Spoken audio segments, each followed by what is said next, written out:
Howdy everyone, my name is Sia Yu. I am an assistant professor in the Department of Landscape Architecture and Urban Planning. Today I will be discussing my research on making room for the river, applying a plan integration for resilience scorecard to a network of plans in Nijmegen, the Netherlands. This project is supported by National Science Foundation Partnership for International Research and Education Program. The Netherlands is one of the most flood vulnerable countries on Earth. 21% of the population and then 26% of the land area are below sea level. Although large-scale coastal engineering projects have mitigated most of the stress from the sea, uncertainties still remain with respect to riverine flooding. Our study area, Nijmegen, is targeted for this issue. To address this in the near and long term, the Dutch government has applied a new method, making more room for water instead of just building higher and higher dikes. There are 34 locations of this Room for the River program, and the city of Nijmegen is the flagship city of this program. The major issue of the city of Nijmegen is the width of the river. In particular, the bottleneck is within the center of the city, which creates heavy and frequent floodings. The twin goals of the Room for the River program is to enhance flood safety and also to increase spatial quality. In the Dutch context, spatial quality is often associated with the livability and then the protection of the ecological value. However, a lack of coordination between the Room for the River program and the community network of plans could be problematic. To look at this issue, our study applying the plan integration for resilience scorecard to evaluate the network of plans, flood vulnerability, and then the coordination between the Room for the River program.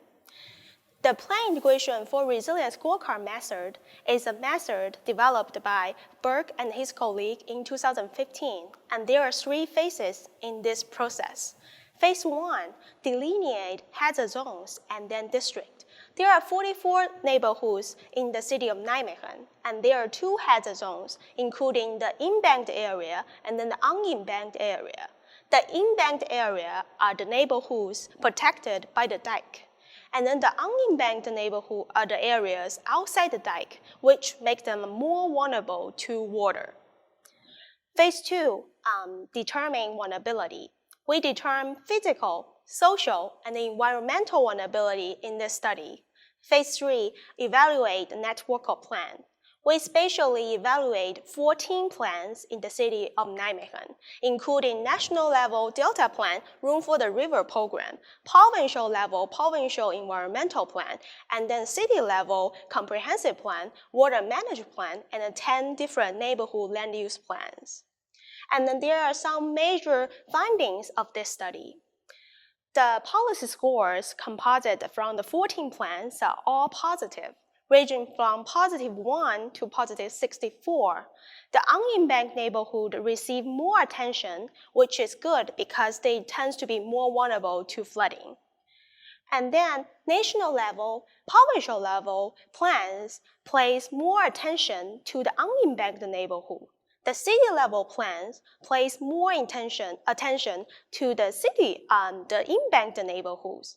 It appears that the higher tier plans, national level and the provincial level plans, are filling the policy gap in the local plans, which are more focused on the development area, the embanked neighborhoods.